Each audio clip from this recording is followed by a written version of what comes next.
दोस्तों, दुबई एक ऐसा शहर है जो अपनी खूबसूरती, अमीरी और गगनचुंबी इमारतों के लिए दुनिया भर में जाना जाता है। बट यू नो, आखिर ये शहर इतना अमीर कैसे बन गया? कैसे एक मछली का गांव कहलाने वाला यूएई का रत्न कहलाने लगा? कैसे हुई थी इसकी शुरुआत? क्या है दुबई का पूरा इतिहास? आइए जानते हैं।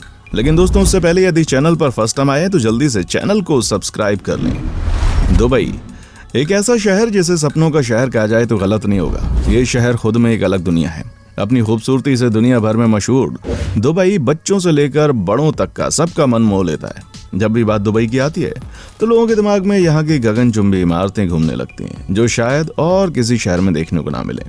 वहीं इस शहर की रईसी और शान और शौकत की तो बात ही अलग है जनाब। ये एक ऐसा शहर है जहाँ बच्चों से लेकर बड़ों तक सभी के लिए सब कुछ है। शॉपिंग के लिए बेहतरीन मॉल्स यहाँ पर मौजूद है। एक्वेरियम यहाँ पर देखने को मिलता है। मछलियों की कई प्रजातियां। वहीं जनाब, दुनिया की सबसे ऊंची इमारत का खिताब अपने नाम रखने वाली बुर्ज खलीफा के तो क्या ही कहने। यह शहर एकदम जबरदस्त है। यहाँ की खूबसूरती में हर कोई बस खो जाना चाहता है। लेकिन क्या आप जानते हैं, दशकों पहले दुबई एक रेत से भरा हुआ मामूली सा गाँव था, जहाँ लोग केवल मछलियां पकड़ने के लिए आया करते थे।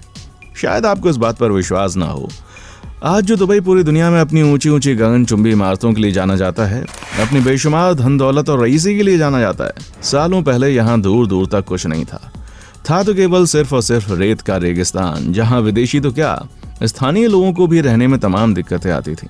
पर आज यही देश इकोनॉमी के मामले में दुनिया भर के शहरों में दमदार टक्कर देता है। तो भाई सवाल उठता है, इसका राज क्या है?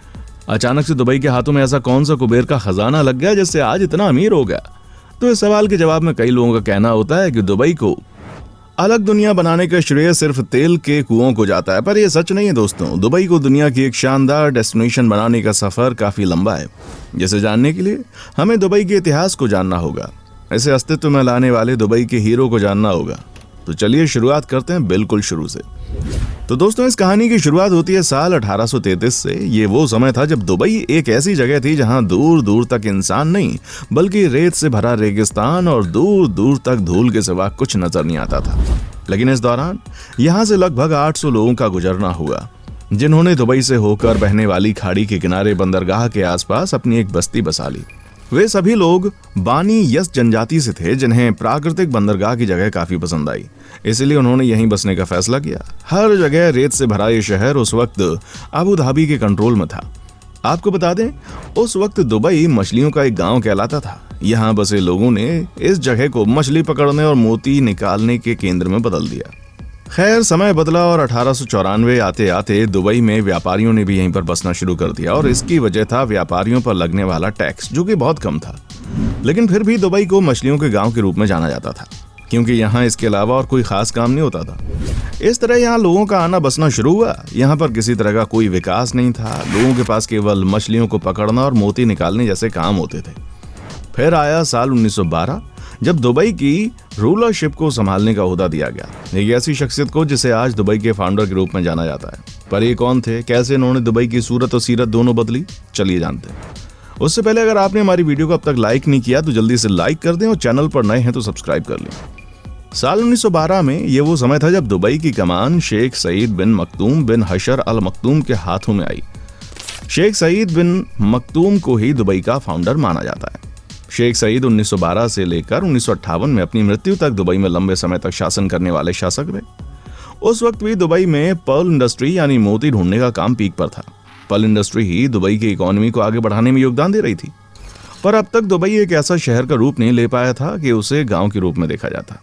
लेकिन दुबई की असली किस्मत बदली 1958 में, जब दुबई की कमान सईद बिन मखदूम अल मखदूम के बेटे शेख मोहम्मद राशिद बिन सईद अल मखदूम के हाथों में आई, जिन्होंने दुबई को एक गांव से चमकता हुआ शहर बनाया।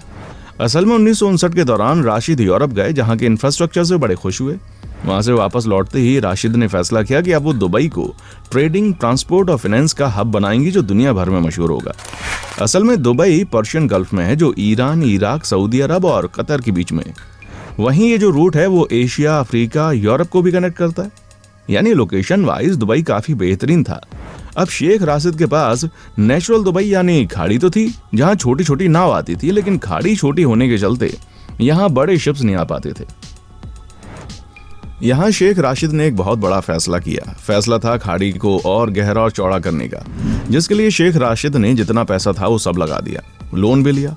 इतना बड़ा रिस्क शेख राशिद ने इसलिए लिया क्योंकि वो जानते थे कि उनका ये प्लान वर्क करेगा।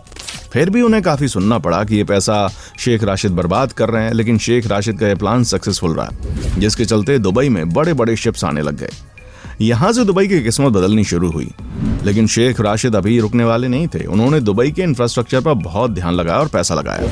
मतलब जो भी पैसा आ रहा था वो सब शेख राशिद इन सब में इन्वेस्ट कर रहे थे। करते करते उन्होंने दुबई में एयरपोर्ट भी बनवा दिया। जहां दुबई एक ऊंची सफलता को हासिल करने के रास्ते पर चल पड़ा, वहीं शेख राशिद के फैसलों को लेकर काफी मजाक बनाया जा रहा था, क्योंकि इन सभी प्रोजेक्ट में वो पैसा पानी की तरह बहा रहे थे।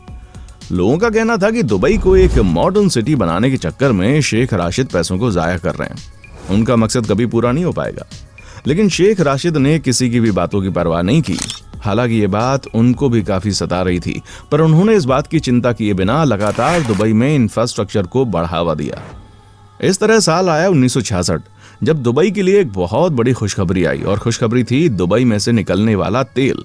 लेकिन इसके साथ ही एक दुख की बात भी थी कि दुबई के पड़ोसी राज्यों के मुकाबले दुबई में तेल काफी कम निकला था। उस दौरान शेख राशिद ने एक बात कही थी जो आज तक मशहूर है। उन्होंने कहा था, मेरे पिता ऊंट की सवारी करते थे, मैं मर्सिडीज चलाता हूं, मेरा बेटा लैंड रोवर चलाता है, उसका बेटा लैंड रोवर चलाएगा, लेकिन उसका बेटा ऊंट की सवारी करेगा। यानी इस लाइन से उनके कहने का मतलब था कि दुबई में मिलने वाला तेल का खजाना लंबे वक्त तक देश को आगे नहीं ले जा पाएगा। शेख राशिद दुबई को एक ऐसी कंट्री बनाना चाहते थे जो ऑयल पर डिपेंड ना हो, इसलिए उन्होंने तेल से मिलने वाले पैसे को भी दुबई के इंफ्रास्ट्रक्चर में इस्तेमाल करना शुरू कर दिया। कई नए प्रोजेक्ट बनाने शुरू कर दिए। इस दौरान कुछ अलग चीजें हो रही थीं, जैसे साल 1971 तक यूएई के 7 किंगडम मिलकर एक कंट्री बना लेते हैं, जिसमें दुबई भी शामिल हो गया। हालांकि दुबई खुद में एक किंगडम था, लेकिन as a country UAE represent करता था। अब जैसा कि दुबई एक ऐसी लोकेशन पर था जहां से कई सारी शिप्स को आना जाना पड़ता था, ऐसे में शेख राशिद ने इसकी इंपॉर्टेंस को समझा और यहाँ पोर्ट राशिद का निर्माण करवाया।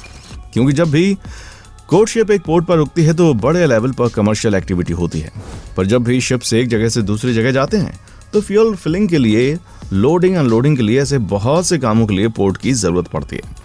1972 में पोर्ट राशिद को बनवाया, जिसकी सक्सेस को देखते हुए 1979 में एक और पोर्ट बनवाया गया, जेबेल अली पोर्ट, जो कि आज के समय में भी मिडिल ईस्ट का सबसे बड़ा पोर्ट है। इस तरह दुबई की चमकने की दास्तान शुरू हो गई। जहां बाकी के किंगडम तेल के पैसों से बड़े बड़े महल बना रहे थे, वहीं शेख राशिद अपनी यूनिक सोच के चलते दुबई को एक अलग ही दुनिया बनाने में लगे हुए थे। इस तरह दुबई में ट्रेडिंग पोर्ट और उसके साथ वहां एक ड्राई डॉक्स भी बनवाया गया, जहां तमाम शिप रिपेयर किए जाते थे। इसके बाद पोर्ट के आसपास के इलाकों को भी डेवलप किया गया। पूरे दुबई में उसकी कनेक्टिविटी का इंतजाम किया गया। 1975 में उन्होंने कनेक्टिविटी के मकसद से अल शिंडगा टनल बनानी शुरू की, जिसके जरिए इंटरनल कनेक्टिविटी में आसानी हुई। इस तरह लगातार दुबई में एक के बाद एक बेहतरीन काम किए गए। साल 1979 में दुबई में होने वाले इवेंट्स के लिए स्काई स्क्रैपर बनवाने का फैसला किया गया। बता दें, जिस बिल्डिंग की ऊंचाई लगभग 490 फीट से भी ज्यादा थी, उसे स्काई स्क्रैपर कहा जाता है। वहीं 39 मंजिला वर्ल्ड ट्रेड सेंटर भी बनवाया गया, जो कि बेहद ही मशहूर हुआ।